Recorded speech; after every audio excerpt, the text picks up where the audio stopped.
ইয়াহাবু লিমান ইয়াশাউ ইনাসা, তিনি যাকে ইচ্ছা কন্যা সন্তান দান করেন। ওয়ায়াহাবু লিমান ইয়াশাউ যুকুর, তিনি যাকে ইচ্ছা ছেলে সন্তান দান করেন। বলেন মেয়ে দেয় কে? ছেলে দেয় কে? আগে কার কথা বলছে? মেয়ের কথা না ছেলে? মেয়ে। কিন্তু মেয়ে হইলে অনেকের চেহারা কালো হয়। কি হয়? কালো হয়। হ্যাঁ, এটাও কোরআনে আছে, চেহারা যে কালো হয় এই কথাটাও কোরআনে আছে। সূরা নাহলের 58 নম্বর আয়াতে আল্লাহ বলেন, ওয়াইযা বুশশিরা আহাদুহুম বিল উনসা যাল্লা ওয়াজহুহু মুসওয়াদ্দাও ওয়া হুয়া কাযীম। কিছু মানুষ আছে, তাদেরকে যখন কন্যা সন্তানের সুসংবাদ দেওয়া হয় তাদের চেহারাটা কালো হয়ে যায়। ওয়া হুয়া কাযীম, সে রাগান্বিত থাকে, কাউরে খবর দিতে চায় না। এমনি আগের দিন পর্যন্ত বন্ধুদেরকে বলছে, ইনশাল্লাহ আগামীকালকে সুসংবাদ আছে তোদের জন্য। তো আগামীকালকে আল্লাহ তাকে একটা কন্যা সন্তান দান করছে, আর বন্ধুদেরকে ফোন দেয় না। বন্ধুরা ফোন দেয়, ঘটনা কি? কি অবস্থা? তোমার স্ত্রী সন্তান সম্ভবা ছিল, সুসংবাদ আসছে। হ্যাঁ তোকে একজন বাতিজিস, হ্যাঁ ওই তোকে বাতিজিস, মানে এটা বলতে চায় না, মানে অনেক কষ্টে বলে ফেলছে। তোকে কি হয়েছে? বাতি, হ্যাঁ ওই বাতিজিস। আরেকজনে খোঁজ নিতে হয়। আর যদি ছেলে হয়, আজিমপুরের যত মিষ্টি দোকান আছে হে আগেই সবার অর্ডার করবে, ভাই মিষ্টি দোকান টোকান যা আছে সব অর্ডার করে রাখবে। কেন? আমার কষ্ট লাগে কখন, যখন কোনো কন্যা হইলে দাদিও রাগ করে। কে? দাদিও রাগ করে। আচ্ছা দাদি কি মহিলা না পুরুষ? উনি কষ্ট পায় কেন? তো যাই হোক, আল্লাহ বলেন ইয়াহাবু লিমান ইয়াশাউ ইনাসা, আল্লাহ যাকে ইচ্ছা কন্যা সন্তান দান করেন। আল্লাহর কাছে ছেলে চাইবেন, মানে এটা কথা, আল্লাহ আপনি আমাকে একজন নেককার ছেলে দেন, ছেলে দেন। এরপরে আল্লাহ মেয়ে দিছে, বাস এটার মধ্যে আপনার জন্য কল্যাণ হতে পারে। এই মেয়ের গর্বে আল্লাহ আপনাকে নেককার নাতি দিবে, যেই নাতি সারা পৃথিবী উজ্জ্বল করবে, আলোকিত করবে। তো আল্লাহ বলেন আল্লাহ যাকে চান তাকে কন্যা দান করেন, যাকে চান তাকে ছেলে দান করেন। আউ ইউজাউযিজুহুম যুকরানাও ওয়া ইনাসা, আল্লাহ চাইলে ছেলে মেয়ে উভয়টা দান করেন। ওয়ায়াজআলু মান ইয়াশাউ আকিমা, আল্লাহ চাইলে ছেলেও দিবেন না মেয়েও দিবেন না, ওই নারীকে বন্ধা বানাবেন, এই ক্ষমতা কার? এখন আকীদাটা দুরুস্ত করে নিই, চলেন। মেয়ে দেয় কে? ছেলে দেয় কে? ছেলে মেয়ে উভয়টা দিবে কে? একটাও দিবে না, ক্ষমতা কার? কিন্তু আপনার আকীদা হলো অমুক জায়গায় গিয়ে অমুকরে বললে কিছু একটা হতে পারে, বাস আপনার ঈমান গেছে। তো শিরকি আকীদা পোষণ করব না। প্রিয় ভাইয়েরা, কথাগুলো বুঝে আসতেছে? এই শিরকি আকীদা মুক্ত ঈমান নিয়ে যেতে পারলে ইনশাল্লাহ একদিন আল্লাহর জান্নাত। সুবহানাল্লাহ। 1 নম্বর অশুদ্ধ আকীদা, 2 নম্বর অশুদ্ধ আকীদা মিশ্রিত বিশুদ্ধ আকীদা, 3 নম্বর সংশয়বাদী আকীদা, 4 নম্বর বিশুদ্ধ আকীদা। এই 4 ধরনের আকীদার মধ্যে 1 নম্বর যাদের আকীদা অশুদ্ধ তাদের ঠিকানা জাহান্নাম। 2 নম্বর অশুদ্ধ আকীদা মিশ্রিত যাদের বিশুদ্ধ আকীদা তাদের পরিণতিও জাহান্নাম। 3 নম্বর সংশয়বাদী আকীদা, এই আকীদাওয়ালার ঠিকানাও জাহান্নাম। 4 নম্বর বিশুদ্ধ আকীদা, বিশুদ্ধ আকীদা যাদের থাকবে তারা যদি বিশুদ্ধ আকীদা নিয়ে মারা যায় তাদের ঠিকানা আল্লাহ চাইলে জান্নাত। 1 নম্বর অশুদ্ধ আকীদা, যার ঈমান নাই, ভালো কাজ করে। এই পৃথিবীতে অনেক মানুষ আছে যাদের ঈমান নাই, অনেক ভালো ভালো কাজও তারা করে, যেমন দাতব্য ফাউন্ডেশন, হসপিটাল বানানো, এরপরে বৃদ্ধাশ্রম বানানো ইত্যাদি, এগুলা ভালো কাজ, কিন্তু ঈমান নাই। এখন যাদের ঈমান নাই কিন্তু ভালো কাজ করে, এই জাতীয় মানুষের 5টা কথা মনে রাখবেন। ঈমান ছাড়া ভালো কাজ।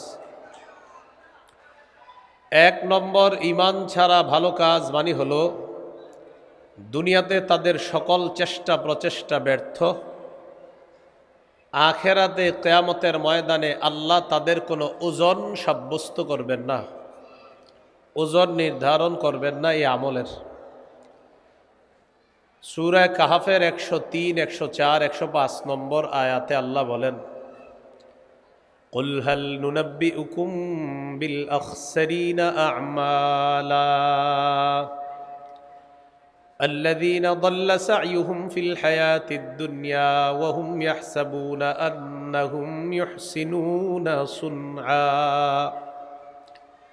নবী আপনি বলেন আমি কি তাদের ব্যাপারে বলবো যারা আমলে অধিক ক্ষতিগ্রস্ত?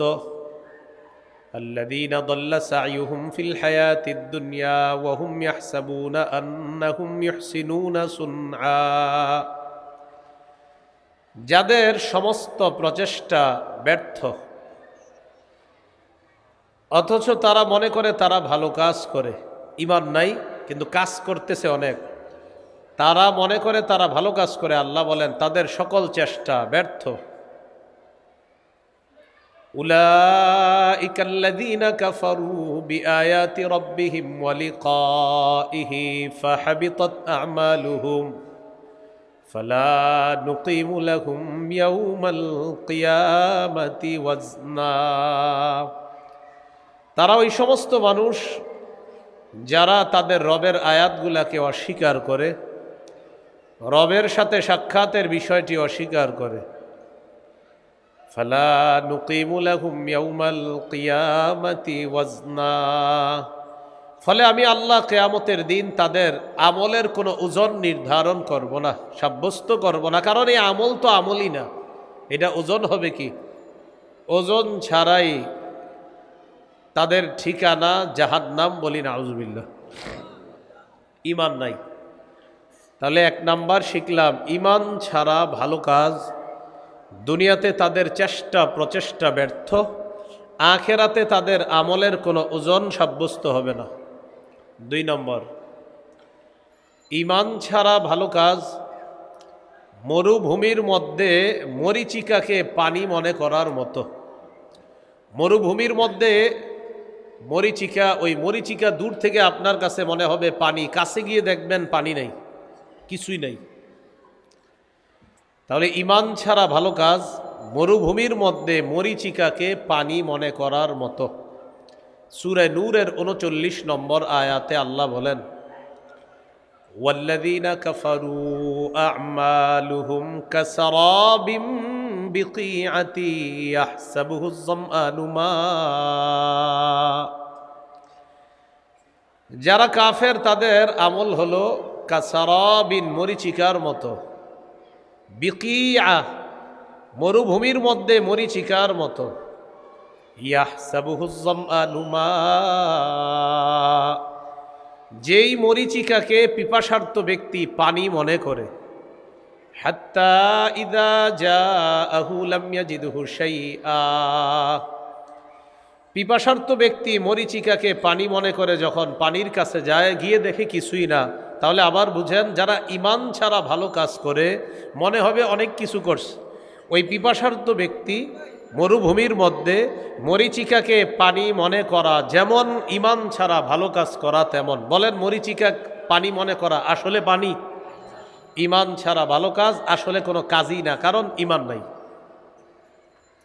3 নম্বর, ঈমান ছাড়া ভালো কাজ গভীর সমুদ্রের মধ্যে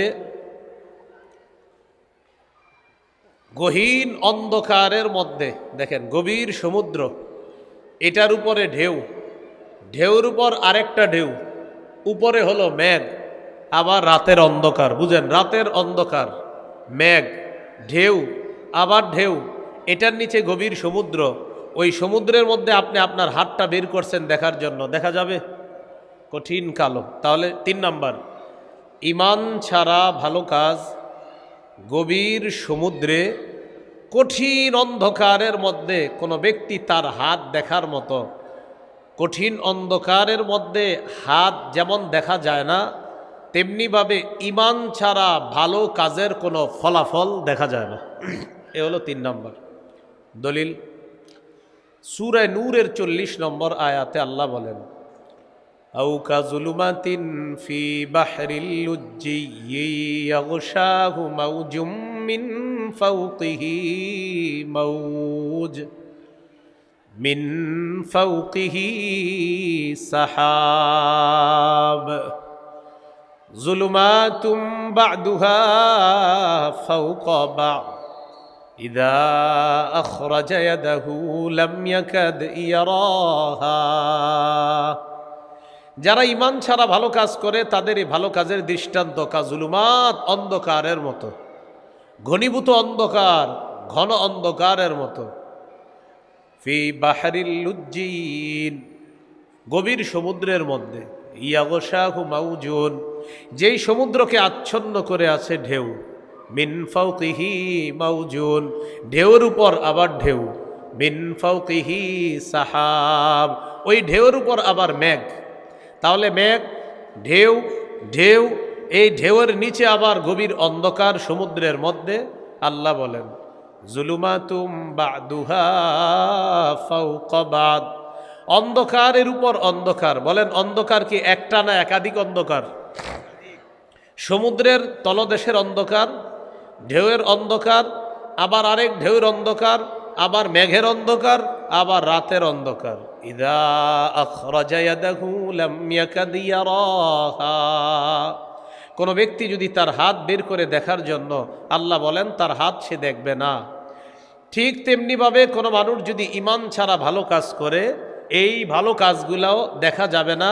ওই গভীর অন্ধকারের মধ্যে যেমন হাত দেখা যায় না, ঈমান ছাড়া ভালো কাজ মনে হবে অনেক কিছু করছি, আসলে কোনো ফলাফল দেখা যাবে না। 4 নাম্বার, ঈমান ছাড়া ভালো কাজ। এটা একটু আমার সাথে বলেন তো মনে থাকবে। বলেন ঈমান ছাড়া ভালো কাজ। প্রচণ্ড ঝড়ের দিনে, প্রবল বাতাসে ছাই রাখার মতো। আপনারা বলেন প্রচণ্ড ঝড়ের দিনে প্রবল বাতাসে ছাই জমা করে রাখলে সব থাকবে? কি হবে? উড়ে যাবে। ঈমান ছাড়া কেউ যদি ভালো কাজের পাহাড় বানায়, এই ভালো কাজের পাহাড়টা রাখছেন ভালো কাজ, কিন্তু ঈমান নাই। প্রচণ্ড ঝড়ের দিনে প্রবল বাতাসে ছাই রাখলে যেমন থাকবে না, ঈমান ছাড়া ভালো কাজের পাহাড় বানালেও তেমন থাকবে না। দলিল সূরা ইব্রাহিমের 18 নম্বর আয়াতে আল্লাহ বলেন মাসালুল লাযীনা কাফারু বিরাব্বিহিম আ'মালুহুম কারামাদিন ইশতাদ্দাত বিহির রিহু ফি ইয়াউমিন আসিফ। যারা তাদের রবকে অস্বীকার করে তাদের দৃষ্টান্ত হলো কারামাদ, ছাইয়ের মতো। রমাদ ছাই। ইশতাদ্দাত বিহির রিহু ফি ইয়াউমিন আসিফ, প্রচণ্ড ঝড়ের দিনে প্রবল বাতাস যেমন ওই ছাইকে উড়িয়ে নিয়ে যায়, ওই ছাইয়ের মতো হলো ঈমান ছাড়া ভালো কাজ। তো আল্লাহ বলেন মাসালুল্লাযীনা কাফারু বিরাব্বিহিম, যারা তাদের রবকে অস্বীকার করে তাদের দৃষ্টান্ত কেমন? তাদের দৃষ্টান্ত কারামাদিন ইশতাদ্দাত বিহির রিহু ফি ইয়াউমিন আসিফ। আমালুহুম কারামাদ, তাদের কাজগুলা হলো কারামাদিন, ছাইয়ের মতো। ইশতাদ্দাত বিহির রিহ, যে ছাই প্রবল বাতাস উড়িয়ে নিয়ে যায়। কবে? ফি ইয়াউমিন আসিফ, প্রচণ্ড ঝড়ের দিনে। তাহলে 4 নাম্বার, ঈমান ছাড়া ভালো কাজ প্রচণ্ড ঝড়ের দিনে প্রবল বাতাসের মধ্যে ছাই রাখার মতো। প্রবল বাতাসে প্রচণ্ড ঝড়ের দিনে ছাইয়ের পাহাড় যেমন থাকবে না, ঈমান ছাড়া ভালো কাজেরও তেমন কোনো মূল্য থাকবে না। 5 নাম্বার, একটু তাকান তো উপরে, কোনো বালু দেখা যায়? বালু, কিন্তু বালু আছে। বালু দেখা যায় না, কিন্তু বালু আছে। বালু যে আছে এটা কিভাবে বুঝবেন? শীতকালে যাদের টিনের ঘর আছে, এই টিনের ঘরের ছোট্ট একটা ছিদ্র দিয়ে দেখবেন মাঝে মাঝে একটা রোদ ঢুকে ঘরের মধ্যে, ওই রৌদ্রের মধ্যে চিকচিক কি জানি উঠতে থাকে। আসলে কি রৌদ্রে না পুরা ঘরে? হ্যাঁ, পুরা ঘরে। আলো আসার কারণে, রৌদ্র আসার কারণে দেখা যায় যে শুধু আলোর মধ্যে বালু উঠতেছে, আসলে কিন্তু আলোর মধ্যে না, পুরা ঘরের মধ্যে বালু উঠতেছে। আশা করি বুঝে আসছে আপনাদের। এই জায়গায়ও বালু উঠতেছে কিন্তু আমরা দেখতেছি না। তাহলে 5 নাম্বারটা বোঝানো সহজ হবে। বলেন ঈমান ছাড়া ভালো কাজ অদেখা, উঠতে থাকা বিক্ষিপ্ত ধূলিকণার মতো। ইমান ছাড়া ভালো কাজ অদেখা উঠতে থাকা বিক্ষিপ্ত ধূলিকণার মতো। এখানে ধূলিকণা উঠতেছে, আমরা দেখতেছি না। যারা ইমান ছাড়া ভালো কাজ করেছে তাদের এই কাজগুলা কিয়ামতের ময়দানে আল্লাহ অদেখা বিক্ষিপ্ত ধূলিকণার মতো বানিয়ে দিবে, তারা দেখতেও পারবে না। প্রমাণ সূরা ফুরকানের 23 নম্বর আয়াতে আল্লাহ বলেন, ওয়াকাদিমনা ইলা মা আমিলু মিন আমাল ফাজআলনাহু হাবাআম মানসুরা। ওয়াকাদিমনা ইলা মা আমিলু মিন আমাল, যারা দুনিয়াতে ভালো কাজ করেছে ঈমান ছাড়া তাদের এই কাজের ব্যাপারে আমি সিদ্ধান্ত গ্রহণ করব। কি সিদ্ধান্ত? ফাজআলনাহু হাবাআম মানসুরা, তাদের এই ভালো কাজগুলা আমি কিয়ামতের ময়দানে অদেখা উঠতে থাকা বিক্ষিপ্ত ধূলিকণার মতো বানায় দেব। এই 5টা উপমা দিলাম, মন দিয়ে শোনেন। 1, ঈমান ছাড়া ভালো কাজ কিয়ামতের মাঠে কোনো ওজন হবে না। 2, ঈমান ছাড়া ভালো কাজ মরুভূমির মধ্যে মরীচিকাকে পানি মনে করার মতো। 3 নাম্বার, ঈমান ছাড়া ভালো কাজ প্রচণ্ড অন্ধকারের মধ্যে নিজের হাত দেখতে চাওয়ার মতো। 4, ঈমান ছাড়া ভালো কাজ প্রচণ্ড ঝড়ের দিনে প্রবল বাতাসে ছাই রাখার মতো। 5, ঈমান ছাড়া ভালো কাজ উঠতে থাকা অদেখা বিক্ষিপ্ত ধূলিকণার মতো। তাহলে আকীদা 4 প্রকার। 1 নাম্বার অশুদ্ধ আকীদা। এই অশুদ্ধ আকীদার ক্ষেত্রে আমরা 5টা দৃষ্টান্ত জানলাম। আলোচনা নাম্বার 2, এটা আজকের সবচেয়ে গুরুত্বপূর্ণ আলোচনা। 2 নাম্বারটা অশুদ্ধ আকীদা মিশ্রিত বিশুদ্ধ আকীদা। মানে আপনার সব আকীদা বিশুদ্ধ, এমন একটা অশুদ্ধ আকীদা যার কারণে আপনার সব শেষ।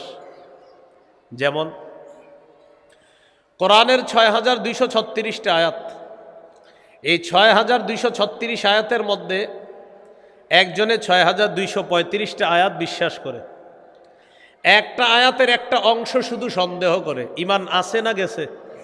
শেষ। তাহলে পুরা কোরআন একজন বিশ্বাস করে, শুধু সূরা আহজাবের 40 নম্বর আয়াতের একটা অংশে সন্দেহ করে, ব্যাখ্যা করে। মনে করেন এক ব্যক্তি পুরা কোরআনের সব বিশ্বাস করে, শুধু 22 নম্বর পারার 2 নম্বর পৃষ্ঠা সূরা আহজাবের 40 নম্বর আয়াতের একটা অংশ শুধু সে মানতে চায় না। ঈমান আছে না গেছে? গেছে। যেমন সূরা আহজাবের 40 নম্বর আয়াত কেন বললাম, দেখি এখানে কি আছে। আল্লাহ তাআলা বলেন, মা কানা মুহাম্মাদুন আবা আহাদিম মির রিজালিকুম ওয়ালাকির রাসূলুল্লাহ ওয়া খাতামান নবিয়্যিন। মুহাম্মদ সাল্লাল্লাহু আলাইহি ওয়াসাল্লাম তোমাদের কোনো সাবালক পুরুষের পিতা নন। ওয়ালাকির রাসূলুল্লাহ, কিন্তু তিনি আল্লাহর রাসূল। ওয়া খাতামান নবিয়্যিন, এবং তিনি শেষ নবী। বলেন কি নবী? শেষ নবী। বলেন কি? আমাদের দেশের অনেকে আছে,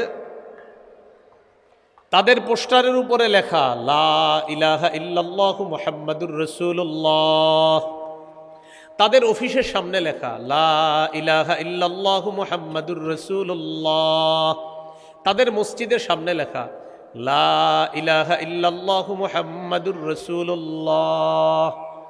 কালিমা অর্থ জিজ্ঞাসা করবেন, বলবে আল্লাহ ছাড়া কোনো ইলাহ নাই, মুহাম্মদ সাল্লাল্লাহু আলাইহি সাল্লাম আল্লাহর রাসূল। অর্থ তো ঠিক আছে, কি বলেন? এরপরেও আমাদের দেশের লাখ লাখ আলেম তাদেরকে কাফের বলে। কেন বলে? কালিমাও ঠিক, অর্থও ঠিক, আরে ঘটনা কি? কাফের কেন? ওই যে সূরা আহজাবের 40 নম্বর আয়াত, ওয়া খাতামান নবিয়্যিন, মুহাম্মদ সাল্লাল্লাহু আলাইহি সাল্লামকে এই মানুষগুলা নবী মানে, কিন্তু শেষ নবী মানে না, তাই তারা কাফের। লা ইলাহা ইল্লাল্লাহ অর্থ আল্লাহ ছাড়া কোনো ইলাহ নাই, ঠিক আছে। মুহাম্মদ সাল্লাল্লাহু আলাইহি সাল্লাম আল্লাহ রসুল, এটাও ঠিক আছে। তারা আমাদের নবীকে নবী মানে, আমাদের রসুলকে রসুলও মানে, কিন্তু শেষ নবী মানে না, শেষ রসুল মানে না, বাস তাই তারা কাফের। তাদের অনুসারী যারা হবে তারাও কাফের। কোনো মুনাফিক রূপী মুসলমান মার্কার শয়তান যদি তাদেরকে সমর্থন করে, তারাও কাফের। তাহলে দেখছেন নি ধোঁকা কোথায়? মুহাম্মদ সাল্লাল্লাহু আলাইহি সাল্লাম আল্লাহ রসুল, ঠিকই আছে, কারণ তারা আমাদের নবীকে নবী মানে, আমাদের রসুলকে রসুল মানে, কিন্তু শেষ নবী মানে না, শেষ রসুল মানে না, তাই কাফের। এটা আমাদের আকীদা, আমাদের নবী শেষ নবী, এটা আমাদের আকীদা। এই আকীদা যার না থাকবে সে কাফের হয়ে যাবে। কথা কি বুঝে আসছে সবার? তাহলে এক নাম্বার একটা দৃষ্টান্ত দিলাম, সূরা আহজাবের 40 নম্বর আয়াত। এই আয়াত থেকে জানলাম মুহাম্মদ সাল্লাল্লাহু আলাইহি সাল্লাম শেষ নবী। মুহাম্মদ সাল্লাল্লাহু আলাইহি সাল্লামের পরে আর কোনো নবী হবে না, হতে পারে না, হওয়ার সম্ভাবনা নাই। কেউ যদি সন্দেহ করে যে হতে পারে, বাস তার ঈমান চলে যাবে, সে কাফের হয়ে যাবে। দৃষ্টান্ত নাম্বার 2, সহিহ বুখারীর বর্ণনা 3535 নম্বর হাদিস। এই হাদিসের মধ্যে আছে قال رسول الله صلى الله عليه وسلم إن مثلي ومثل الأنبياء من قبلي كمثل رجل بنى بيتا فأحسنه وأجمله إلا موضع لبنة في زاوية। রাসূলুল্লাহ সাল্লাল্লাহু আলাইহি সাল্লাম বলেন, আমার দৃষ্টান্ত আর আমার পূর্ববর্তী নবীদের দৃষ্টান্ত এমন এক ব্যক্তির মতো, যে ব্যক্তি একটা ঘর বানিয়েছে, ঘরটি সুন্দরভাবে সাজিয়েছে। এটা একটা ঘর, সুন্দরভাবে ঘরটি সাজিয়েছে। ঘরের কোনায় একটা ইটের জায়গা বাকি আছে। বলেন, ঘর সমাপ্ত না অসমাপ্ত? ফাজাআলা আন-নাসু ইয়াতুফুনা বিহি ওয়া ইয়াজাবুনা লা ওয়া ইয়াকুলুনা হাল্লা উদিয়াত হাদিহিল লাবিনা। মানুষ এই সুন্দর ঘরটির চারপাশে ঘুরতে যায়, ঘরটার চারপাশে ঘুরে আর আশ্চর্য হয়, এত সুন্দর একটা ঘর, ঘরের কোনায় ইটটা কেন লাগানো হলো না? আশ্চর্য হয়। আমাদের নবী বলেন, আনাল্লাবিনা, আমি হলাম সেই ইট। সুবহানাল্লাহ। বলেন, কি বললেন? আমি হলাম। আদম থেকে ঈসা নবী পর্যন্ত আল্লাহ তাআলা নবুয়তের ঘর সাজিয়েছেন। একজন নবী বাকি ছিল, সেটা অন্য কেউ নয়, আমি। আমাকে আল্লাহ পাঠানোর মাধ্যমে নবুয়তের ঘরের সৌন্দর্যের সমাপ্ত আল্লাহ করে দিয়েছেন। এরপরে নবী বলেন, আনা খাতামুন নাবিয়্যিন লা নাবিয়্যা বাদি, আমি শেষ নবী, আমার পরে আর কোনো নবী হবে না।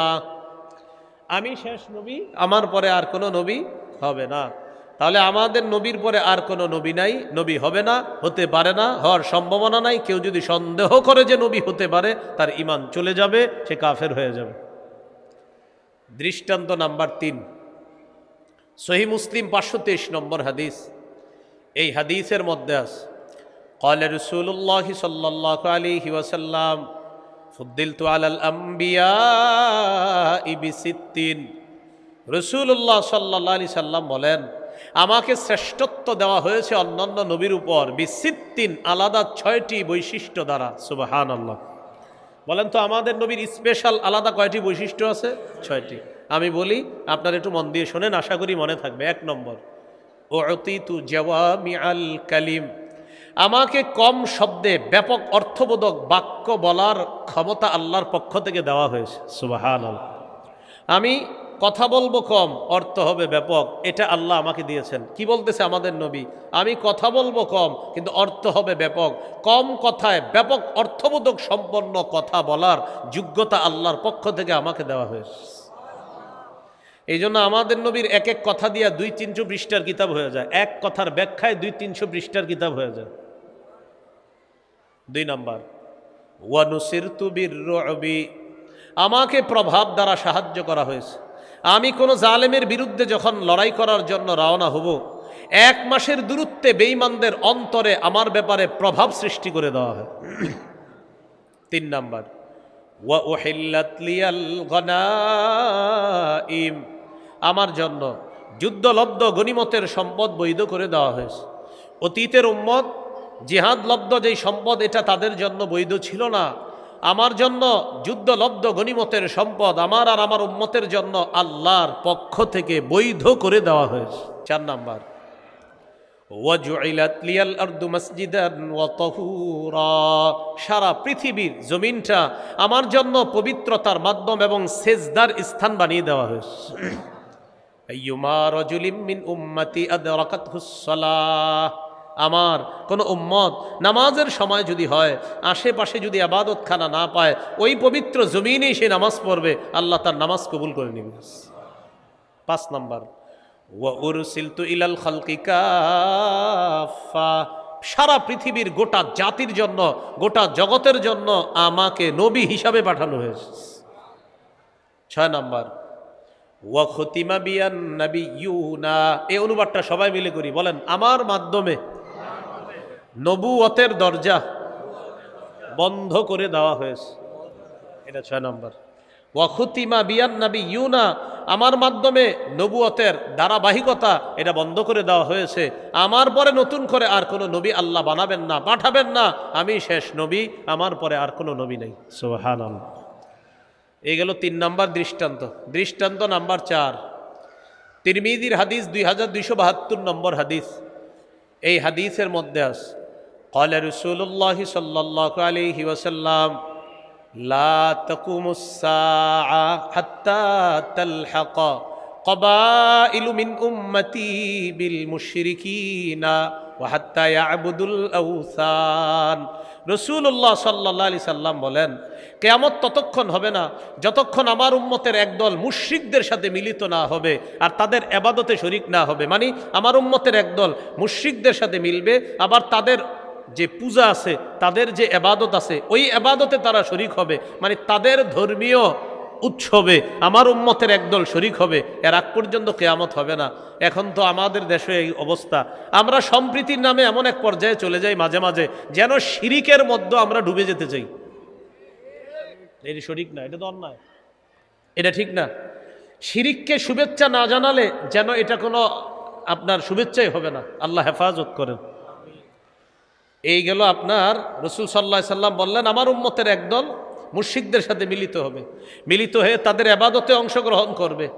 এটা না হওয়া পর্যন্ত কিয়ামত হবে না। এরপরে রাসূলুল্লাহ সাল্লাল্লাহু আলাইহি সাল্লাম বলেন, ওয়া ইন্নাহু সায়াকুনু ফি উম্মতি সালাসুনা দাজ্জালুনা কাযাবুনা কুল্লুহুম ইয়াজউমু আন্নাহু নাবিয়্যুন।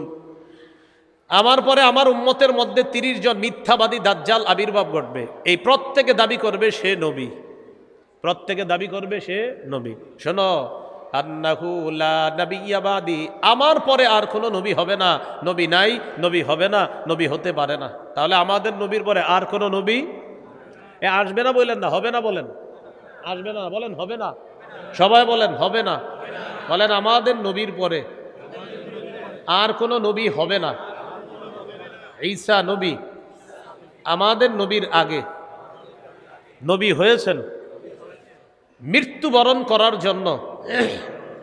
তিনি দুনিয়াতে আসবেন, তবে নবী হবেন না। তিনি তো নবী হয়েই গিয়েছেন। তাহলে কি শিখলাম? আমাদের নবীর পরে কেউ নবী হবে না। এখন ধোঁকাবাজরা আপনাকে বলতে পারে ঈসা নবী, আপনি বলবেন ঈসা নবী আমাদের নবীর আগে নবী হয়েছেন, মানে আপনাকে বলবে ঈসা নবী তো আসবে, আপনি বলবেন আসবে, হবে না। ঈসা নবী নতুন করে নবী হবে না, ঈসা নবীরে আল্লাহ আগেই নবী বানাইছে। এটা এই জন্য বলবেন আমাদের নবীর পরে নবী নাই, নবী হবে না। এরা বলবে আসবে না, আপনি বলবেন হবে না। এ বলবে আসবে না, আপনি বলবেন হবে না। যেই বলবে ঈসা নবী তো আসবে, আপনি তখন বলবেন ভাইয়া ঈসা নবী আসলে আপনার সমস্যা কি? ঈসা নবী নবী হয়েছে আগে, তিনি আসবে, এতে সমস্যা নাই। মৃত্যুবরণ করার জন্য তিনি দুনিয়াতে আসবে, তবে নতুন করে নবী হবে না। আমাদের নবীর পরে নবী নাই, হবে না, হতে পারে না। এই আকীদা যদি তুমি না রাখো, তুমি কাফের, অনুসারী কাফের, সমর্থনকারী কাফের। বুঝে ঠিক বলতেছেন তো? আকীদার মাসালা। এই গেল আপনার 4 নাম্বার দৃষ্টান্ত। দৃষ্টান্ত নাম্বার 5, তিরমিজির হাদিস। এই হাদিসের মধ্যে আছে, ক্বালা রাসূলুল্লাহ সাল্লাল্লাহু আলাইহি ওয়াসাল্লাম, 2219 2222 এই দুটি হাদিস পাশাপাশি। রাসূলুল্লাহ সাল্লাল্লাহু আলাইহি সাল্লাম বলেন, ইন্নার রিসালাতা ওয়ান নুবুওয়াতা ক্বাদ ইনকাতাআত ফালা রাসূলা বা'দি ওয়ালা নাবিয়্যা। রিসালাত এবং নবুয়ত এটা শেষ হয়ে গেছে, রিসালাত এবং নবুয়ত এটা বন্ধ হয়ে গেছে আমার মাধ্যমে। ফালা রাসূলা বা'দি, আমার পরে আর রসুল, বলেন আবার কয় আসবে না, আমার পরে আর রসুল, আমার পরে আর রসুল ওয়ালা নাবিয়্যা, আমার পরে আর নবী। ঈসা নবী আসবে নতুন করে, তিনি আগে নবী। এই তো মাশাআল্লাহ, এটা ভালো করে পুরাটা মনে রাখবেন, তো ধোঁকাবাজ আপনাকে ধোঁকা দিতে পারবে না। তাহলে রাসূলুল্লাহ সাল্লাল্লাহু আলাইহি সাল্লাম বলেন আমার পরে নবী হবে না, আমার পরে রসুল হবে না। ওয়ালাকিনিল মুবাশশিরাত, তবে সুসংবাদ থাকবে। সুবহানাল্লাহ। কি থাকবে? সুসংবাদ। সাহাবীরা প্রশ্ন করলেন, মাল মুবাশশিরাতু ইয়া রাসূলুল্লাহ, হুজুর সুসংবাদ কি জিনিস? ফাকালা রাসূলুল্লাহ সাল্লাল্লাহু আলাইহি ওয়াসাল্লাম, রুইয়াল মুসলিম, নবী বলেন মুসলমানের স্বপ্ন, এটাই হবে সুসংবাদ। সুবহানাল্লাহ। অন্য হাদিসে আছে, ইযাক্তারাবাজ জামান লাম তাকাদ রুইয়াল মুমিনি তাকযিব, কিয়ামত যত কাছে আসবে মুমিনের স্বপ্ন তত সত্য হবে। কিয়ামত যত কাছে আসবে, কিয়ামত যত ঘনিয়ে আসবে, মুমিনের স্বপ্ন তত সত্য হবে। এই গেল 5 নাম্বার দৃষ্টান্ত। দৃষ্টান্ত নাম্বার 6, সহিহ বুখারীর বর্ণনা 3455 নম্বর হাদিস। এই হাদিসের মধ্যে আছে রাসূলুল্লাহ সাল্লাল্লাহু আলাইহি ওয়াসাল্লাম বলেন, ক্বালা রাসূলুল্লাহ সাল্লাল্লাহু আলাইহি ওয়াসাল্লাম, রাসূলুল্লাহ সাল্লাল্লাহু আলাইহি ওয়াসাল্লাম বলেন, হযরত আলী রাদিয়াল্লাহু তাআলা আনহুকে আল্লাহ রাসূল সাল্লাল্লাহু আলাইহি সাল্লাম ডাক দিয়ে একটা কথা বলেছিলেন। এটা আবার একটু বুঝতে হবে। বনি ইসরাইলের মাঝে একটা নিয়ম ছিল, এক নবী আল্লাহ পাঠাইতেন, ওই নবী বিদায় নেওয়ার পর আরেক নবী আল্লাহ পাঠাইতেন। বুঝছেন কথাটা? তাহলে বলেন তো প্রিয় ভাইয়েরা, এক নবী আল্লাহ বিদায় যখন তাকে নিয়ে যেতেন, আরেক নবী আল্লাহ পাঠাইতেন। আবার বুঝেন, নবী গেলে নবী আল্লাহ পাঠাইতেন, এক নবী দুনিয়া থেকে যাইতেন, আরেক নবী পাঠাইতেন, এক নবী যাইতেন, আরেক নবী পাঠাইতেন, এক নবী যাইতেন, আরেক নবী পাঠাইতেন। তাহলে পাঠাইতে পাঠাইতে আমাদের নবীও গেলেন, আরেক নবী, এই তো বুঝেন। তাহলে নিয়ম হাদিসে আসছে, দেখেন, ক্বালা রাসূলুল্লাহ সাল্লাল্লাহু আলাইহি ওয়াসাল্লাম, কানাত বানু ইসরাঈলা তাসুসুহুমুল আম্বিয়া, বনি ইসরাইলের নেতৃত্ব দিয়েছে নবীগণ। কুল্লামা হালাকা নাবিয়্যুন খালাফাহু নাবিয়্যুন, যখনই কোনো নবী ইন্তেকাল করেছে তখন আল্লাহ আরেক নবী পাঠিয়েছে। আবার যখনই কোনো নবী ইন্তেকাল করেছে আল্লাহ আরেক নবী পাঠিয়েছেন। তাহলে নিয়ম অনুযায়ী ধোঁকাবাজ আপনারে বুঝাবে, দেখছো এক নবী গেলে আরেক নবী দুনিয়াতে আসবে, এটাই নিয়ম আপনারে বলবে। তো আমাদের নবীর হাদিস কিন্তু শেষ হয় নাই। এই হাদিসের মধ্যে আল্লাহ নবী বলেন, এক নবী চলে যাওয়ার পর আরেক নবী আল্লাহ পাঠাইতেন, তবে আমাকে আল্লাহ পাঠানোর পর আমি যখন চলে যাব আমার পরে কিন্তু আর নতুন করে নবী পাঠাবে না, নতুন করে আল্লাহ নবী বানাবেন না, বলে দিস। শোনো, এক নবী চলে গেলে আরেক নবী আল্লাহ পাঠাতেন, তবে লা নবিয়্যা বাদি, আমার পরে কিন্তু আল্লাহ নতুন করে আর কোনো নবী বানাবেন না, আমি শেষ নবী, আমার পরে আর নবী নেই। তাহলে পুরো হাদিসটা কি? এক নবী গেলে আল্লাহ আরেক নবী পাঠাতেন, এতটুকু হাদিস না, আরেকটু রয়ে গেছে কি? এক নবী যাওয়ার পর আরেক নবী আল্লাহ পাঠায়, আরেক নবী পাঠায়, আবার যায়, আবার পাঠায়, আবার যায়, আবার পাঠায়। শোনো, আমি নবীকে আল্লাহ পাঠাইছে, আমি যখন চলে যাব আমার পরে কিন্তু আর নবী হবে না, এটা মাথায় রাখবা। এই গেল 6 নম্বর দৃষ্টান্ত। দৃষ্টান্ত নাম্বার 7, সহিহ বুখারীর বর্ণনা 4416 নম্বর হাদিস। এই হাদিসটা একটু বুঝেন, ধোঁকাবাজ আপনারে ধোঁকা দিতে পারে। একবার নবীজি সাল্লাল্লাহু আলাইহি সাল্লাম তাবুক যুদ্ধে রওনা করলেন। তাবুক যুদ্ধে যাওয়ার সময় মদিনার একজন প্রতিনিধি লাগবে, মদিনা যিনি দায়িত্ব পালন করবে, দায়িত্ব দিলেন হযরত আলী রাদিয়াল্লাহু তাআলা আনহুকে।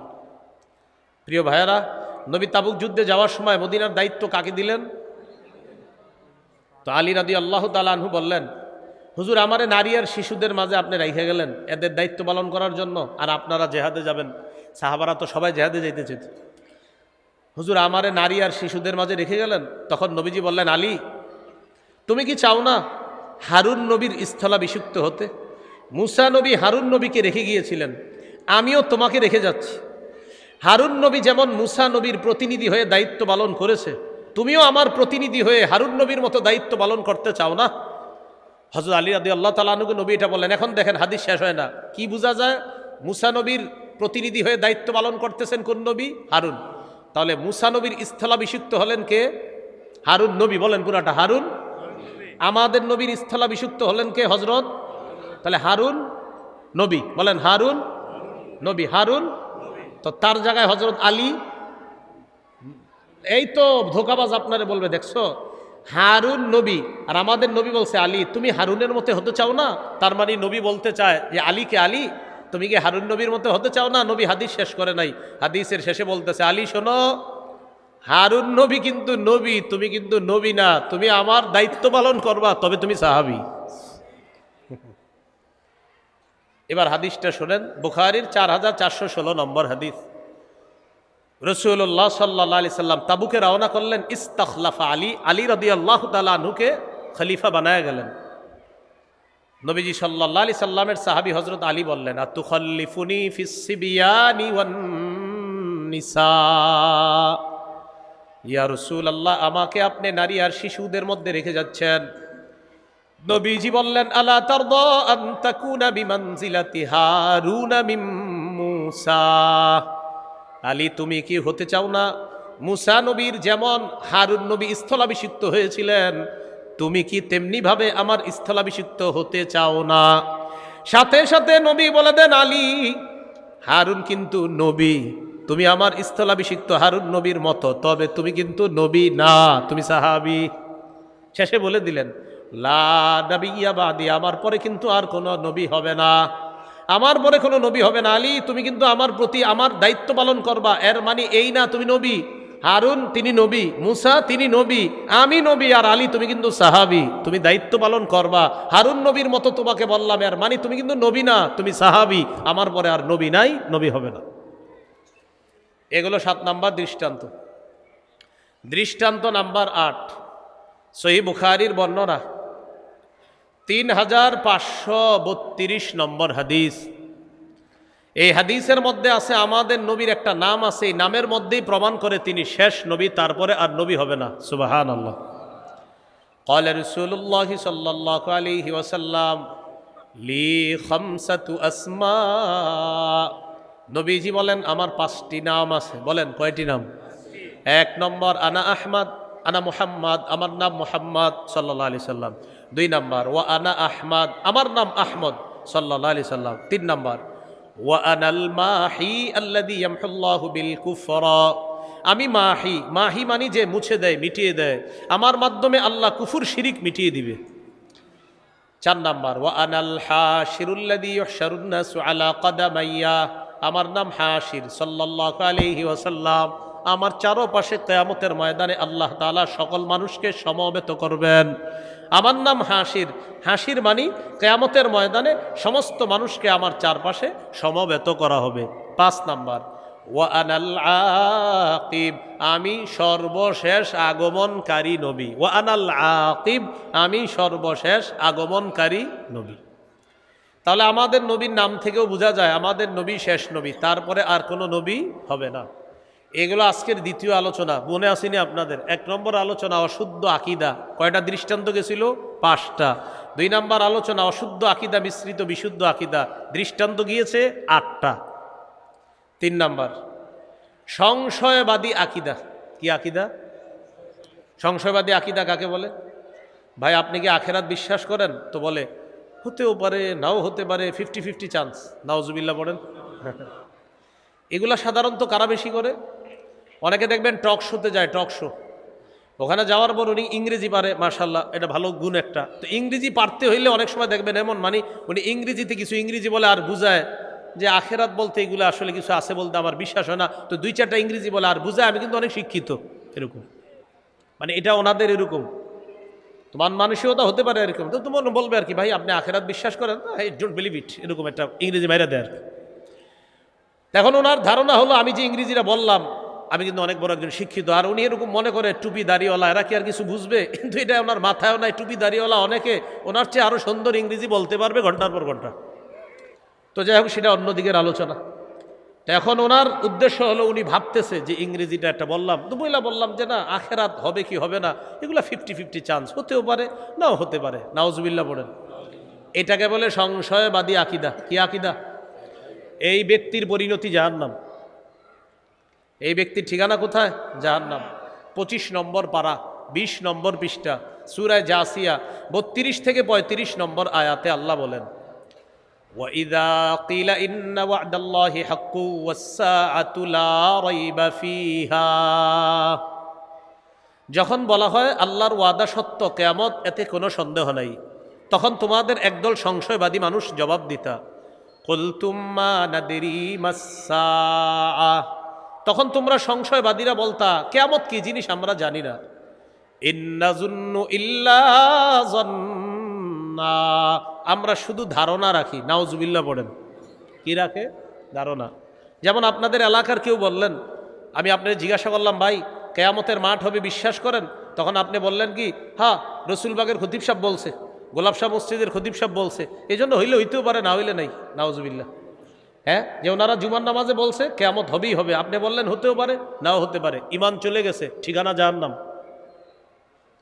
তো আল্লাহ বলেন, কুলতুম মা নাদিরি মাসসা, সংশয়বাদী যারা তোমরা বলতা কিয়ামত কি জিনিস আমাদের জানা নাই। ইন্না যুন্নু ইল্লা যন্না, আমরা শুধু ধারণা রাখি। ওয়ামা নাহনু বিমুস্তাইকিনিন, আমরা দৃঢ়ভাবে বিশ্বাস করি না। নাউজুবিল্লাহ পড়েন। তারে কেয়ামতের ব্যাপারে তাদের আকীদা আমরা ধারণা রাখি, তবে দৃঢ়ভাবে বিশ্বাস করে না। কেউ যদি কেয়ামতের ব্যাপারে এমন বলে যে আমি ধারণা পোষণ করি, হতে পারে, বাকি দৃঢ়ভাবে আমি বিশ্বাসী না, বাস ইমান চলে যাবে, তার ঠিকানা জাহান্নাম। এখন আপনারা একটু আকীদা শুদ্ধ করেন, কেয়ামত কি হতে পারে না নিশ্চিত হবে? মাশাআল্লাহ। আবার বলেন, কেয়ামত হতে পারে না নিশ্চিত হবে? হ্যাঁ, এটা হলো আমাদের বিশুদ্ধ আকীদা। তো এরপর আল্লাহ পাক রব্বুল আলামিন বলেন যে তোমরা এই জবাব দিতা, জামা নাহনু বিমুস্তাইকিনিন ওয়া বাদালাহুম সাইয়্যাতু মা আমিলু। আল্লাহ বলেন তাদের কৃতকর্মের ফলাফল কিয়ামতের দিন প্রকাশ পেয়ে যাবে। ওয়া হাকা বিহিম মা কানু বিহি ইস্তাহজিউন, আযাব, উপহাসের আযাব চারদিক থেকে তাদেরকে ঘিরে ধরবে, পাকড়াও করবে, তাদেরকে বেষ্টন করে ফেলবে। وقيل اليوم ننساكم كما نسيتم لقاء يومكم هذا, আল্লাহ সেদিন বলবে, আজ আমি বলবো তোমাদের, আমি ছেড়ে দিব আজকে তোমাদের ব্যাপারে, আমি আল্লাহ যেমনিভাবে আমার এই সাক্ষাতের দিন তোমরা ভুলে গিয়েছিলা, আজ আমিও তোমাদেরকে ভুলে যাব, এইভাবে তোমাদেরকেও ভুলে যাওয়া হবে। আমি আল্লাহ তোমাদেরকে আজকে ছেড়ে দিব, তোমরা জাহান্নামী হবা। আল্লাহ শেষের দিকে বলছেন, ওমা ওয়াকুমুন নার, তোমাদের ঠিকানা হলো জাহান্নাম, ওমা লাকুম মিন নাসিরিন, তোমাদের কোনো সাহায্যকারী নাই। তাহলে বলেন তো, সংশয়বাদী আকীদা পোষণকারীদের ঠিকানা কোথায়? এইগুলো আজকের তিনটা আলোচনা, সর্বশেষ আলোচনা বিশুদ্ধ আকীদা। বলেন কি আকীদা? বিশুদ্ধ আকীদা। এটা বলার আগে বলেন আগে আমার সাথে, শিরকি কথা বলবো না, শিরকি কাজ করব না, শিরকি আকীদা পোষণ করব না। এক ব্যক্তি এই মসজিদে নামাজ পড়ে বা ওই মসজিদে নামাজ পড়ে, রোজা রাখে, হজ করে, জাকাত দেয়, সব ঠিক আছে, ইমাম সাহেবদেরকে দেখলে সালাম দেয়, আলেমদের সাথে তার সম্পর্ক ভালো, কিন্তু তার একটা আকীদা হলো আল্লাহ যেমন ছেলে দিতে পারে, মেয়ে দিতে পারে, অমুক জায়গায় গিয়ে চাইলেও ছেলে মেয়ে দিতে পারে, জাহান্নাম।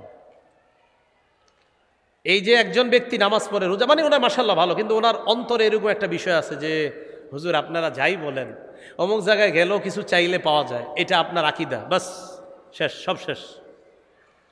সূরা শুরা 49-50 নম্বর আয়াতে আল্লাহ বলেন, লিল্লাহি মুলকুস সামাওয়াতি ওয়াল আরদ, আসমান জমিনের রাজত্ব আল্লাহর, ইয়াখলুকু মা ইয়াশা, তিনি যা ইচ্ছা তা সৃষ্টি করেন, ইয়াহাবু লিমান ইয়াশাউ ইনাসা, তিনি যাকে ইচ্ছা কন্যা সন্তান দান করেন, ওয়ায়াহাবু লিমান ইয়াশাউ যুকুর, তিনি যাকে ইচ্ছা ছেলে সন্তান দান করেন। বলেন মেয়ে দেয় কে?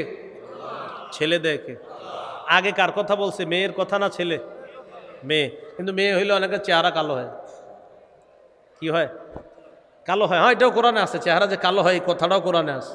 সূরা নাহলের 58 নম্বর আয়াতে আল্লাহ বলেন, ওয়াইযা বুশশিরা আহাদুহুম বিল উনসা যাল্লা ওয়াজহুহু মুসওয়াদ্দাও ওয়া হুয়া কাযীম, কিছু মানুষ আছে তাদেরকে যখন কন্যা সন্তানের সুসংবাদ দেওয়া হয় তাদের চেহারাটা কালো হয়ে যায়, ওয়া হুয়া কাযীম, সে রাগান্বিত থাকে, কাউরে খবর দিতে চায় না। এমনি আগের দিন পর্যন্ত বন্ধুদেরকে বলছে, ইনশাল্লাহ আগামীকালকে সুসংবাদ আছে তোদের জন্য। তো আগামীকালকে আল্লাহ তাকে একটা কন্যা সন্তান দান করছে, আর বন্ধুদেরকে ফোন দেয় না, বন্ধুরা ফোন দেয়, ঘটনা কি, কি অবস্থা, তোমার স্ত্রী সন্তান সম্ভবা ছিল, সুসংবাদ আসছে, হ্যাঁ তোকে একজন বাতিজিস, হ্যাঁ হ্যাঁ ওই তোকে বাতিজিস, মানে এটা বলতে চায় না, মানে অনেক কষ্টে বলে ফেলছে, তোকে কি হয়েছে, বাতি, হ্যাঁ হ্যাঁ ওই বাতিজিস, আরেকজনে খোঁজ নিতে হয়। আর যদি ছেলে হয়, আজিমপুরের যত মিষ্টি দোকান আছে হে আগেই সবার অর্ডার করবে, ভাই মিষ্টি দোকান টোকান যা আছে সব অর্ডার করে রাখবে। কেন? আমার কষ্ট লাগে যখন কোনো কন্যা হইলে দাদিও রাগ করে। কে? দাদিও রাগ করে। আচ্ছা, দাদি কি মহিলা না পুরুষ? উনি কষ্ট পায় কেন? তো যাই হোক, আল্লাহ বলেন ইয়াহাবুলি মাইয়াশাউ ইনাসা, আল্লাহ যাকে ইচ্ছা কন্যা সন্তান দান করেন। আল্লাহর কাছে ছেলে চাইবেন, মানে এটা কথা, আল্লাহ আপনি আমাকে একজন নেককার ছেলে দেন, এরপরে আল্লাহ মেয়ে দিছে, বাস এটার মধ্যে আপনার জন্য কল্যাণ হতে পারে। এই মেয়ের গর্বে আল্লাহ আপনাকে নেককার নাতি দিবে, যেই নাতি সারা পৃথিবী উজ্জ্বল করবে, আলোকিত করবে। তো আল্লাহ বলেন আল্লাহ যাকে চান তাকে কন্যা দান করেন, যাকে চান তাকে ছেলে দান করেন। আও ইউজাউযুহুম যুকরানা ওয়া ইনাসা, আল্লাহ চাইলে ছেলে মেয়ে উভয়টা দান করেন। ওয়াজআলু মাইয়াশাউ আকিমা, আল্লাহ চাইলে ছেলেও দিবেন না মেয়েও দিবেন না, ওই নারীকে বন্ধা বানাবেন, এই ক্ষমতা কার? এখন আকীদাটা দুরুস্ত করে নিই, চলেন। মেয়ে দেয় কে? ছেলে দেয় কে? ছেলে মেয়ে উভয়টা দিবে কে? একটাও দিবে না, ক্ষমতা কার?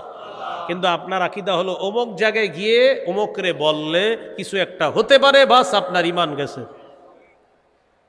তো শিরকি আকীদা পোষণ করব না। প্রিয় ভাইয়েরা, কথাগুলো বুঝে আসতেছে?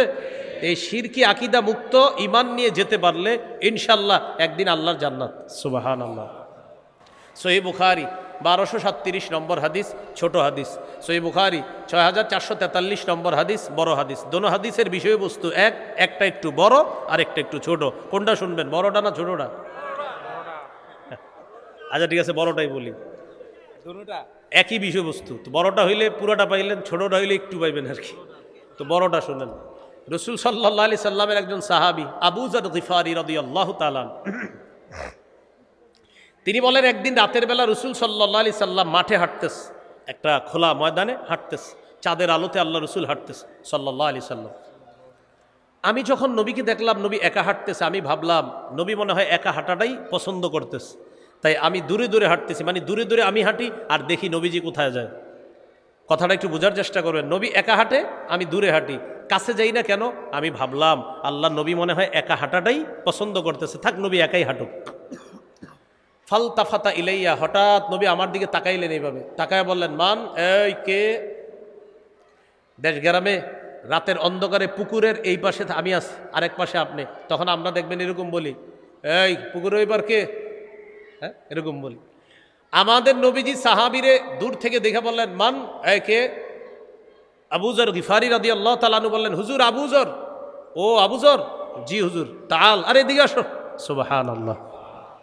তাহলে প্রথমে ছিলেন দূরে, সাহাবীকে বললেন কে? সাহাবী বললেন হুজুর আবু যর। ও আবু যর, আরে এদিকে আসো। কাছে নিয়ে আসলেন। কাছে আনার পর এবার সাহাবী আবু যর গিফারী রাদিয়াল্লাহু তাআলা আনহু বলেন, আমি নবীজির সাথে চলতে লাগলাম। চলতে চলতে নবীজি আমাকে বললেন, ইন্নাল মুকসিরিনা হুমুল মুকিল্লুনা ইয়াউমাল কিয়ামাহ। আবু যর, অধিক সম্পদশালীরা কিয়ামতের ময়দানে একদম সওয়াব কম হবে। নাউজুবিল্লাহ পড়েন। কি বললেন? অধিক সম্পদশালীরা কিয়ামতের ময়দানে সওয়াব একদম কম হবে। বাড়িওয়ালারা টেনশনে পড়ে যায় না? হাদিস পুরাটা শোনেন। হ্যাঁ আচ্ছা, হ্যাঁ, বাড়িওয়ালা যারা টেনশনে পড়ে, হুজুর আপনি এটা কি বললেন, শুনে নেন পুরাটা। তো নবীজি প্রথম বললেন অধিক সম্পদশালীরা কিয়ামতের ময়দানে একদম নেকি কম হবে। সাথে সাথে আবার বললেন, ইল্লা মান আ'তাহুল্লাহু খায়রা ফানাফাখা আন ইয়ামিনিহি ওয়া আন শিমালিহি ওয়া বাইনা ইয়াদাইহি। তবে আল্লাহ যাকে সম্পদ দিয়েছে তিনি ডানে দান করে, বামে দান করে, সামনে দান করে, পিছনে দান করে, নিকটাত্মীয় যারা তাদের হক আদায় করে, মিসকিনের হক আদায় করে, অসহায়ের হক আদায় করে, জাকাত ফরজ হলে জাকাত দিয়ে দেয়, সদকা করে, যাদেরকে আল্লাহ প্রচুর টাকা দিছে আর তারাও হক অনুযায়ী যাদেরকে দেওয়ার তাদেরকে দিয়ে দেয়। দুনিয়াতে যেমন তাদের বেশি সম্পদ, আখেরাতে তাদের নেকিও হবে বেশি। তাহলে বললাম না, পুরোটা শুনলে টেনশন কেটে যাবে। তাহলে কি শিখলাম? টাকা আছে কিন্তু আপনি খাত অনুযায়ী খরচ করেন না, তাহলে ধরা খেয়ে যাবেন। কিন্তু আপনার টাকা পয়সা আল্লাহ দিচ্ছে, আপনি খাত অনুযায়ী দিচ্ছেন, আপনি আপনার অসহায় বোনটার প্রতি তাকাইলেন, আপনি আপনার অসহায় ভাইয়ের প্রতি লক্ষ্য রাখলেন, আপনি মিসকিনের প্রতি লক্ষ্য রাখলেন, আপনার প্রতিবেশী এতিম যারা আছে তাদের লক্ষ্য রাখলেন, আপনাকে আল্লাহ সম্পদও যেমন বেশি দিছে, কিয়ামতের মাঠে সওয়াবও বেশি দিবে। তো এটা বলতে বলতে বলতে বলতে এক জায়গায় গিয়ে নবীজি বললেন, আবু যর তুমি আর আমার সাথে যাবা না, এখানে অপেক্ষা করো। সুবহানাল্লাহ বলেন। এখানে থাকো, লা তাবরাহ মাকানাক হাত্তা আরজিআ ইলাইকা, আমি আসার আগ পর্যন্ত এখান থেকে নড়বা না, আমি একটু সামনে যাবো, তুমি আর যাও না। বসায় দিস।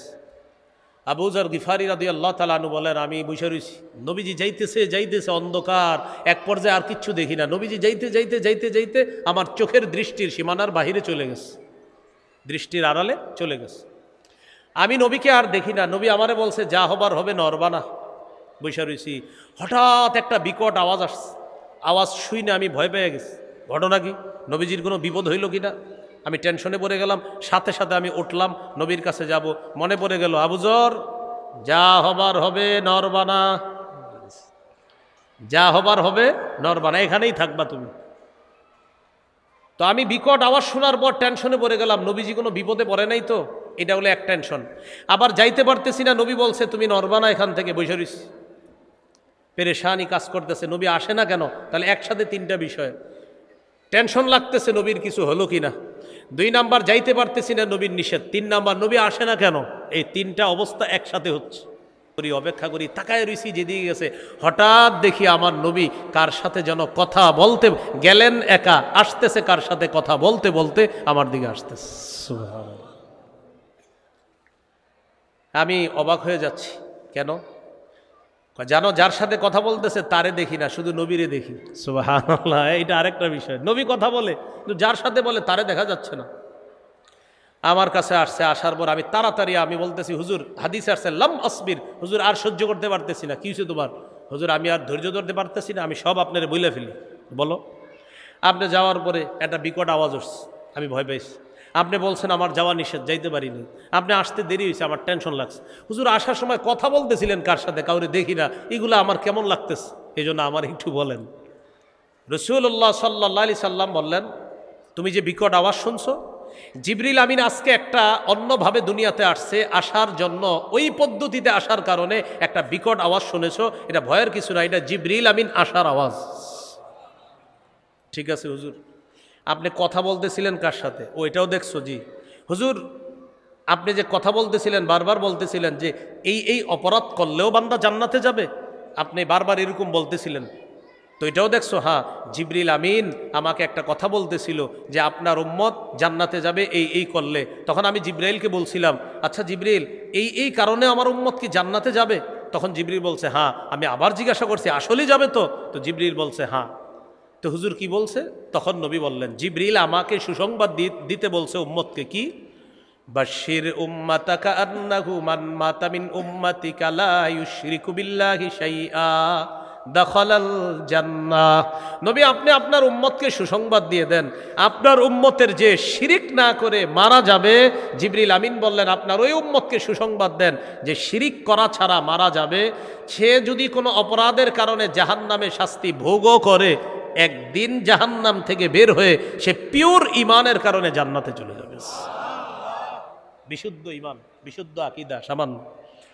এবার আমার সাথে একটু বলেন গম পরিমাণ, জব পরিমাণ, সরিষার দানা পরিমাণ বিশুদ্ধ ইমান একদিন ইমানদারকে জান্নাতে পৌঁছায় দিবে। সরিষার দানা পরিমাণ, গম পরিমাণ, জব পরিমাণ। বুখারীতে আছে, ইয়াখরুজু মিনান নার মান ক্বালা লা ইলাহা ইল্লাল্লাহ ওয়া ফী কলবিহি ওয়াজনু শাঈরাতিন মিন খাইর ওয়া ফী কলবিহি ওয়াজনু যাররাতিন মিন খাইর ওয়া ফী কলবিহি ওয়াজনু বুররাতিন মিন খাইর। যে ব্যক্তির অন্তরে গম পরিমাণ, জব পরিমাণ, সরিষার দানা পরিমাণ ইমান আছে, আর সে যদি লা ইলাহা ইল্লাল্লাহর বিশ্বাস নিয়ে মারা যায়, সে একদিন জান্নাতে প্রবেশ করবে। তো এই জন্য আজকে থেকে আর নেক আমল টামল কিচ্ছু করেন না, খালি শিরিক মুক্ত ইমান রাখবেন, নাকি এরকম বিষয়টা?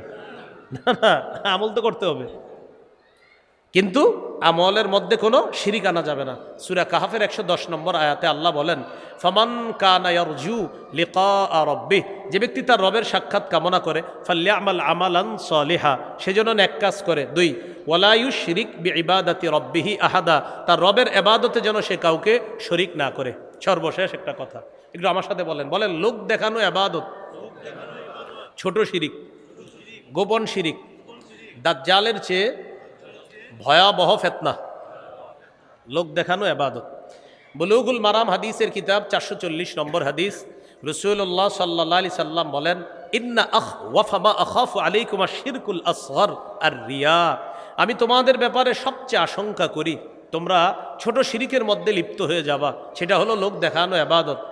কিয়ামতের ময়দানে লোক দেখানো ইবাদতকারীদেরকে আল্লাহ বলবেন, ইযহাবু ইলাল্লাযীনা কুনতুম তুরাউনা ফিদ দুনিয়া ফানজুরু হাল তাজিদুনা ইনদাহুম জাযাআ, যাও যাদেরকে দেখানোর জন্য ইবাদত করতা দুনিয়াতে তাদের কাছে যাও, দেখো কোনো প্রতিদান পাও কিনা। এদেরকে পাঠাবে আল্লাহ কাদের কাছে? যাদেরকে দেখানোর জন্য ইবাদত। তাহলে এটা ভাই লোক দেখানো ইবাদত, শিরিক, ছোট শিরিক করব না। লোক দেখানো ইবাদতকে গোপন শিরিক বলছে নবী। সহিহ ইবনে খুজাইমা 2 নম্বর খণ্ড 140 নম্বর পৃষ্ঠা, রাসূলুল্লাহ সাল্লাল্লাহু আলাইহি সাল্লাম বলেন, ইয়া আইয়ুহান নাস ইয়াকুম আশ-শিরকাস সারাইর, হে লোক সকল গোপন শিরিক থেকে তোমরা বাঁচো। সাহাবীরা বললেন, হুজুর আমা শিরকুস সারাইর, গোপন শিরিক কি? দেখেন নবী কি বলেন, ইয়াকুমুর রাজুলু ফায়ুসাল্লি ফায়ুযায়্যিনু সালাতাহু জাহিদান লিমা ইয়ারা মিন নাজরিন নাস ইলাই, মানুষ নামাজে দাঁড়ায়, নামাজটা এই নিয়তে সুন্দর করে যেন অন্য মানুষ তাকে দেখে বলে, বাবা কত সুন্দর নামাজ। এই নিয়তে যে নামাজ পড়বে, যে অন্য মানুষ যেন তাকে দেখে বলে এত সুন্দর তার নামাজ। নবী বলেন এটাই গোপন শিরিক। নাউজুবিল্লাহ বলেন। তাহলে এইভাবে নামাজ কেউ পড়ে আর বলে আমার নামাজটা, রুকুটা আরেকজন দেখবে আর বলবে বাহ নামাজটা কি সুন্দর, রুকু কি সুন্দর, এটা গোপন শিরিক। সাহাবী প্রশ্ন করলেন, হুজুর কেউ যদি আল্লাহকে দেখানোর জন্য ইবাদত করে, মানুষ যদি প্রশংসা করে আপনি নামাজ পড়তেছেন আল্লাহকে খুশি করার জন্য, আপনার ইমাম সাহেব প্রশংসা করছে যে ভাই আপনার রুকুটা মাশাআল্লাহ সুন্দর, কিন্তু আপনি রুকু করছেন কার জন্য? ইমাম সাহেব প্রশংসা করলেন রুকু কি হয়েছে? সুন্দর। আবার বলছি রুকুটা করছেন কার জন্য? প্রশংসা করলেন বান্দা, বলেন রুকু করছেন আল্লাহর জন্য, প্রশংসা করছে বান্দা। সাহাবী বললেন, হুজুর এটাও কি লোক দেখানো ইবাদত? নবী বললেন, না এটা লোক দেখানো ইবাদত না, তিলকা আজিলু বুশরাল মুমিন, এটা হলো মুমিনের জন্য নগদ সুসংবাদ। পার্থক্য বুঝে আসছিনি? আচ্ছা, হাদিসের কিতাব সহিহুত তারগিব 30 নম্বর হাদিস, এই হাদিসে আসছে রাসূল সাল্লাল্লাহু আলাইহি সাল্লাম বলেন, আলা উখবিরুকুম বিমা হুয়া আখওয়াফু আলাইকুম ইনদি মিনাল মাসিহিদ দাজ্জাল আশ-শিরকুল খাফিয়্যু, আমি কি তোমাদেরকে দাজ্জালের চেয়ে ভয়াবহ ফিতনার ব্যাপারে বলবো না? তখন নবী বললেন, গোপন শিরিক করা এটা দাজ্জালের চেয়ে ভয়াবহ ফিতনা, গোপন শিরিক করা এটা দাজ্জালের চেয়ে ভয়াবহ ফিতনা। আল্লাহ আমাদেরকে এই ফিতনা থেকে হেফাজত করেন। এবার মন দিয়ে একটু শোনেন, 4টা আকীদার কথা বললাম। 1 নাম্বার অশুদ্ধ আকীদা, 5টি দৃষ্টান্ত দিয়েছিলাম, খুব মন দেন।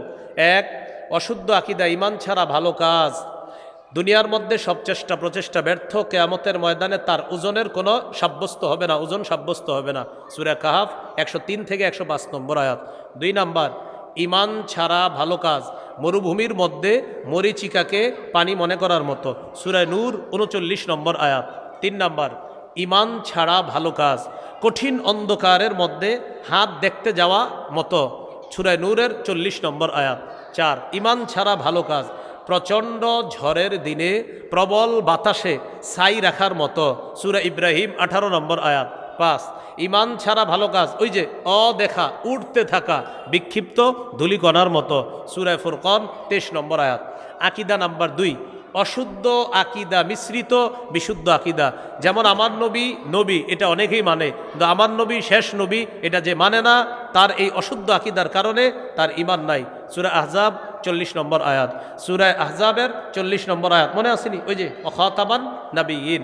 সহিহ বুখারীর বর্ণনা, এই সহিহ বুখারীর 3535 নম্বর হাদিস, সহিহ বুখারীর 3455 নম্বর হাদিস, সহিহ বুখারী 4416 নম্বর হাদিস, সহিহ বুখারী 3532 নম্বর হাদিস, তিরমিজি 2272 নম্বর হাদিস, তিরমিজি 2219 নম্বর হাদিস, সহিহ মুসলিম 523 নম্বর হাদিস। এই 8টা দৃষ্টান্ত দিয়েছিলাম।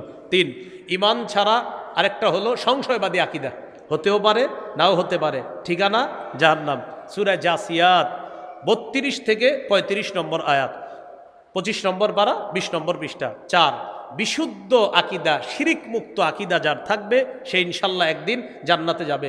সহিহ বুখারী 1237 নম্বর হাদিস, সহিহ বুখারী 6443 নম্বর হাদিস, সহিহ বুখারী কিতাবির রিকাকের একদম সর্বশেষ হাদিস, সহিহ বুখারীর 44 নম্বর হাদিস।